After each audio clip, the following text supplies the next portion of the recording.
Star Trek. Lower Decks has taken the Star Trek universe in a bold new direction, breaking a long-standing 54-year tradition of self-seriousness in the franchise.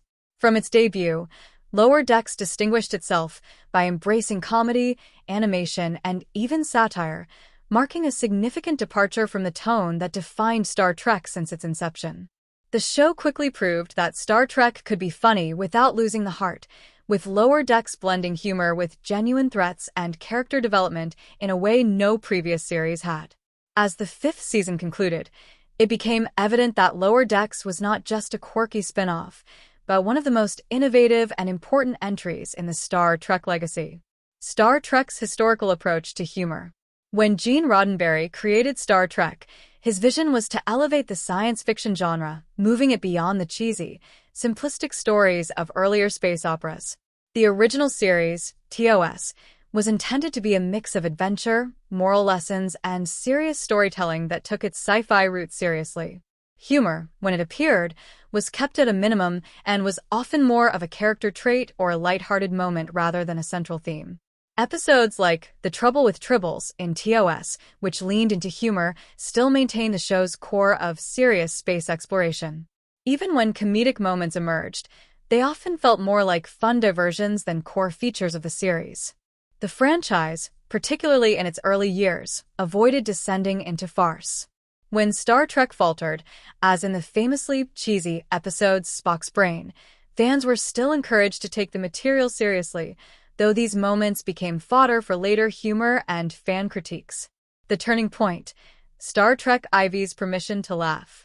The first real shift in Star Trek's comedic potential came with Star Trek IV, The Voyage Home, released in 1986.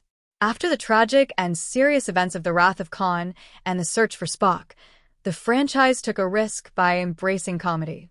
The Voyage Home shifted gears with its lighthearted premise as the crew travels back in time to retrieve humpback whales to save the future. Their bumbling antics in 20th century San Francisco, especially the scenes of them blending in with everyday humans, played for laughs, yet remained true to the Star Trek spirit. This film demonstrated that comedy could work within the Star Trek universe without compromising its fundamental message. The Voyage Home turned out to be a beloved entry in the series, not just because of its comedy, but because it showed Star Trek could evolve to be more inclusive and accessible while retaining its core values. It's also important to note the influence of this film on later series, with Lower Decks humorously acknowledging the Voyage Home through its whale officers, Matt and Kimalu, aboard the Cerritos. While subsequent Star Trek series and films, like Star Trek: The Next Generation, Deep Space Nine, and the Kelvinverse movies, occasionally employed humor, whether through the antics of characters like Quark or by playing Kirk for laughs, comedy never fully became a central aspect of the franchise. The humor remained a complement to the overarching drama and adventure. Lower Decks, comedy and satire in full force. Star Trek. Lower Decks took the lessons of The Voyage Home and the animated series to the next level, embracing full-on comedy and animation in ways the franchise had never seen before.